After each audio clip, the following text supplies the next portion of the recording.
Bom, desde o começo da pandemia eu tô prestando atenção, né, em como as mães estão se cobrando ainda mais e me incluo nessa porcentagem. Foram muitas mudanças em pouco tempo e a nossa preocupação é sempre com como que os nossos filhos vão lidar com isso, mesmo que nós mesmas ainda estejamos e procurando respostas. Ao mesmo tempo em que ainda tem aquele estigma de que as mulheres que possuem uma carreira profissional não conseguem manter a maternidade da melhor maneira possível, isso acaba criando um ciclo de sobrecarga enorme. Você pode não estar sentindo essa sobrecarga agora, mas uma hora ou outra você vai acabar sentindo e a gente precisa estar pronta para lidar com isso. Então, se você não sabe como, está se sentindo exausta e esgotada, fica comigo até o final para não perder as principais informações que eu tenho certeza que vão te ajudar a enriquecer o seu conhecimento. Para quem ainda não me conhece, eu sou a Carol Ferreira, mãe de 3 meninos, eu sou psicóloga, mestre em desenvolvimento motor e idealizei o canal Pé de Moleque com o intuito de facilitar o cotidiano familiar, propor novos diálogos sobre contexto familiar e também sobre desenvolvimento infantil.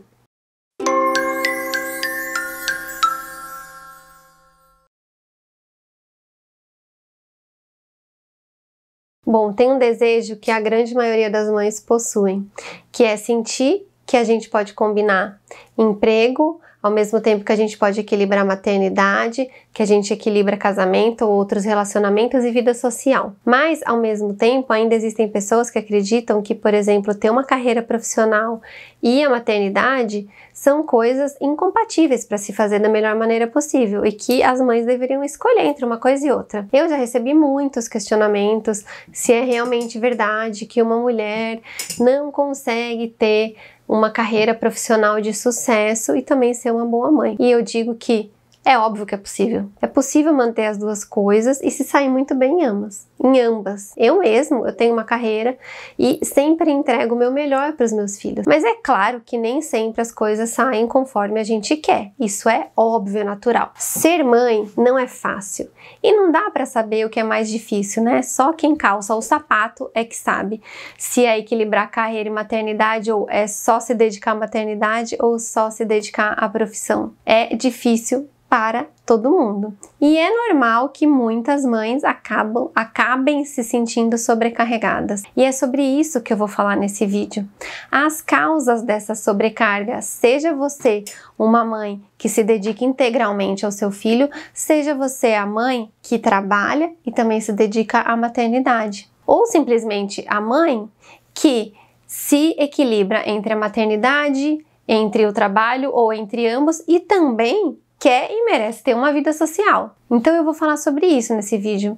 Causas dessa sobrecarga e como a melhor forma da gente lidar com isso. Pode parecer estranho falar isso, mas uma das maiores razões dessa sobrecarga está no excesso de expectativa que a gente coloca sobre os nossos filhos. A gente acredita muitas vezes que eles têm que alcançar ou cumprir metas que a gente mesmo não consegue, que a gente não conseguia quando a gente tinha a idade deles. Algumas pessoas acreditam que colocar grandes expectativas numa criança é uma forma de motivação, mas não funciona bem assim. É claro que é importante a gente mostrar para os nossos filhos que a gente acredita neles, mas tudo depende do modo como a gente encara a situação, as situações. É sempre importante incentivar o seu filho a fazer o melhor que ele pode, a se aprimorar, mas é muito mais importante focar no processo do que no resultado final. Porque quando você altera essa ordem e faz o contrário, além de colocar muita pressão na criança, você cria um ciclo vicioso e estressante. E quando as coisas não acontecem de acordo com a expectativa que você criou, isso vai ser motivo para você se sentir frustrada, para você perder a paciência e acabar descontando no seu filho sem perceber. É importante a gente entender que os nossos filhos, eles não são responsáveis pelas nossas frustrações. E isso vale literalmente para tudo, gente. Não é só a nota da escola que precisa ser 10. É a capacidade que eles têm de deixar, por exemplo, o quarto arrumado, manter coisa no lugar, esperar com paciência por alguma coisa chata para ela terminar, para ela passar, para ela acontecer. A gente não pode achar que eles vão aprender coisas do dia para noite. E também a gente não precisa se frustrar se parecer que o dia de não ter mais bagunça na casa e gritaria não vai chegar nunca. A gente precisa simplesmente aprender a aceitar algumas coisas, deixar as coisas acontecerem de maneira mais natural. Ainda que isso não quer dizer que eu tô falando pra gente relaxar na disciplina ou, por exemplo, fazer investimentos na formação dos nossos filhos. E eu tô falando aqui não de investimento financeiro, tô falando de investimento emocional, de tempo. No meio disso, a gente também precisa analisar as expectativas que a gente coloca em nós mesmas, porque esse é outro grande motivo que leva à sobrecarga materna. Por exemplo, eu tenho que acordar mais cedo, eu tenho que dormir mais tarde que todo mundo, porque eu preciso mudar toda a minha programação e a minha rotina. Quem nunca teve esse tipo de pensamento e se cobrou além do que podia? Eu ouvi uma vez uma história que eu nunca esqueci.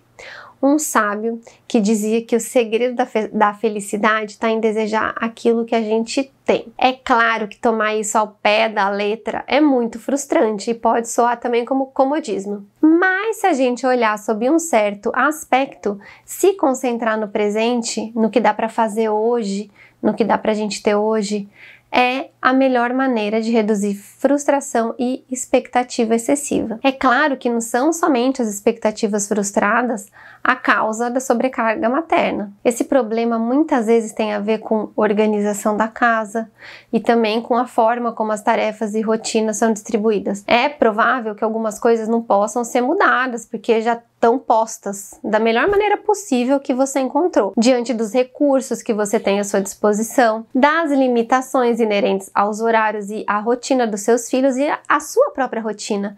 Mas tem questões referentes a aproveitamento do tempo, da rotina cotidiana, dos hábitos em casa, dos hábitos no trabalho, de modos de comunicação e tipos de relacionamento que podem influenciar no nível da sobrecarga que você tem. Por isso, no vídeo de hoje eu separei algumas coisas práticas para falar para vocês que podem ajudar a se sentir menos sobrecarregada. E cada uma delas tem um valor em si, mas é você que tem que avaliar se elas são para você ou não. Então a gente vai somando tijolinho por tijolinho e você vai descobrindo qual a medida correta, qual a sua medida. O que funciona para você e para sua família. São apenas dicas. A primeira é a seguinte: é recuperar o valor do não. Tem muitos momentos que a gente sente que é muito difícil lidar com tanta coisa ao mesmo tempo e a melhor coisa que você pode fazer é dizer não. Colocar limites nas suas próprias responsabilidades. Se recusar a participar de determinadas tarefas depois de uma hora específica. Por exemplo, se você fizer um jantar, o seu filho não quiser comer o que você preparou e pedir uma outra coisa muito mais trabalhosa, não tem nada de errado você dizer não. Se ele quer passar da hora de dormir, mas você tá exausta, diga não. Isso nunca vai fazer de você uma má mãe, uma mãe ruim. Quando você diz não, por exemplo, para essas coisas, você não vai apenas evitar sobrecarga sobre você, como também vai ter oportunidade de analisar as situações e identificar mudanças que podem te ajudar a lidar com isso. A princípio, tomar atitudes como essa podem trazer a sensação de que você está decepcionando as pessoas que estão ao seu redor. Mas com o tempo, você vai notar que dizer não para as coisas que podem criar sobrecarga emocional sobre você vão se tornar mais fácil. Isso vai influenciar positivamente na forma como você se sente no dia a dia. Isso vale também para o seu trabalho, para o seu relacionamento amoroso. É muito importante saber dizer não, por exemplo, para o chefe, para a empresa, principalmente agora que a gente está misturando o ambiente de trabalho com casa. Você pode, por exemplo, determinar o horário que você vai desligar o WhatsApp. Vai desligar o WhatsApp do expediente e vai deixar para o outro dia aquilo que for relacionado a isso.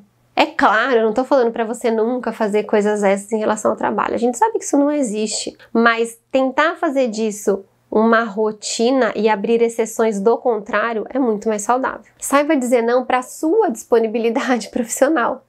Confie na competência do seu trabalho e nos resultados que você entrega e no horário que você pode, no horário que te é determinado. São eles que garantem sua posição, não seu sacrifício permanente do seu tempo livre e da sua rotina familiar. A mesma coisa não tem que ser utilizada na sua relação com o seu marido, com o seu namorado, com a sua namorada, com a sua esposa. Você precisa dizer não quando ele está demandando de você mais do que você consegue naquele momento.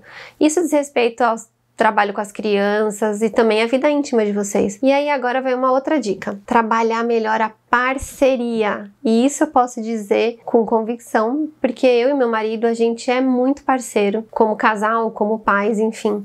E como todo parceiro, a gente divide tudo, incluindo, óbvio, o cuidado com os meninos. É importante a gente dividir as responsabilidades e sincronizá-las. Isso também é crucial. Lembre-se sempre que vocês, família, você, marido e mulher, são uma equipe. Então, você precisa de suporte em alguma coisa, não hesite em falar. Não hesite em, por exemplo, abrir mão de uma responsabilidade que pode ser difícil e ele também abrir quando for necessário. Eu entendo que a gente pode sentir falta de fazer, por exemplo, determinada atividade com os nossos filhos, mas tem momentos que isso é necessário. Então, se você não permitir que o seu parceiro intervenha e que ele tome à frente atividades que fazem muito mais parte da sua rotina, por exemplo, com as crianças, do que do seu marido, para assim você contribuir para que a sua própria sobrecarga diminua, né? E do seu marido também, porque daí vocês vão fazer esse bem bolado até chegar um momento que vocês vão entrar num equilíbrio. Isso vale também para casais separados. O pai de filhos separados precisa ter responsabilidade clara na rotina das crianças, o pai e a mãe. E isso refletir, por exemplo, em retirar o peso sobre um e sobre o outro. Não tô falando só da questão financeira ou de, por exemplo, pegar as crianças no final de semana assim ou não, para passear. Sempre que é possível, eu acho que o pai precisa participar de fato da rotina das crianças, isso se morarem na mesma cidade. Com dias certos ou rotinas em que o pai e a mãe têm que executar, por exemplo, você pode planejar muito melhor o seu cotidiano e incluir horários, por exemplo, para fazer exercício, para descansar, para fazer nada, ou mesmo para um entretenimento absolutamente necessário para você naquele momento, para você descansar mentalmente. Eu sempre falo isso. Quanto melhor nós estivermos do ponto de vista mental e físico também, melhor pais e melhores mães nós seremos. E a outra dica é: peça ajuda. Eu já me deparei muito com o mito de que mãe precisa estar disponível para os filhos 24 horas por dia.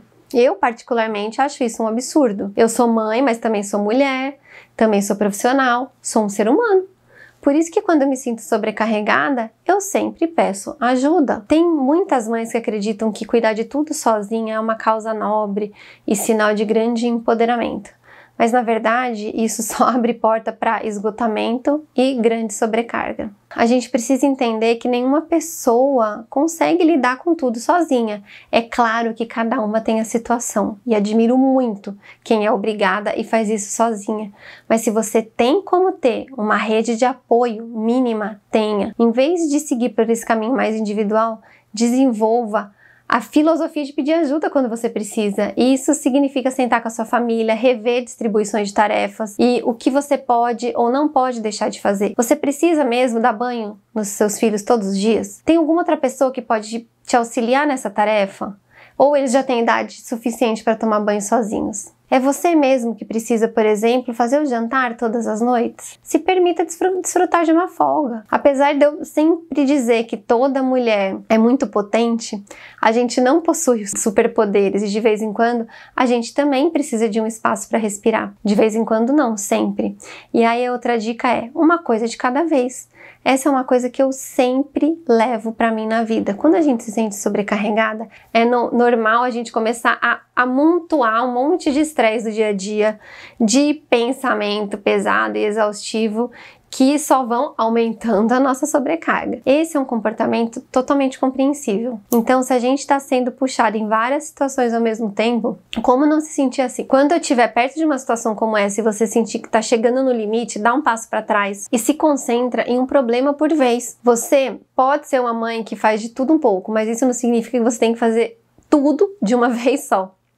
Escolha suas prioridades, trate disso com foco e com a energia que você tiver disponível naquele momento, que pode ser pouca, mas se você fizer isso, você vai conseguir lidar muito melhor com as situações de uma maneira muito mais satisfatória. Eu vou passar aqui uma listinha de coisas que, por exemplo, eu não abro mão e que eu acho que seria interessante as mães priorizarem. Por exemplo, boa noite de sono, exercício e alimentação saudável. É clichê, mas faz toda a diferença. Uma das coisas mais simples que a gente precisa para lidar com sobrecarga é muitas vezes uma das mais difíceis para nós, que é sono. Quando a gente tá sempre preocupada com o que a gente tem que fazer, com o que a gente tem que fazer no outro dia, como a gente vai, nesse momento, por exemplo, ensinar ou participar de determinada aula com os nossos filhos, é difícil a gente conseguir ter uma boa noite de sono, porque a cabeça não para nem um minuto. Mas quando a gente vai seguindo esses passos de escolher as nossas batalhas, de escolher as nossas cargas, a sobrecarga vai diminuindo e você vai conseguir,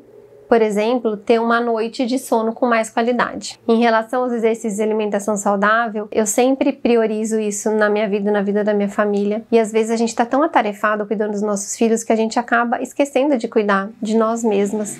Mas como que a gente pode cuidar de outras pessoas se as nossas necessidades básicas estão sendo ignoradas? Dar atenção para essas necessidades pode parecer trivial, mas quando a gente as ignora, você se sente esgotada e prejudica de fato a sua saúde.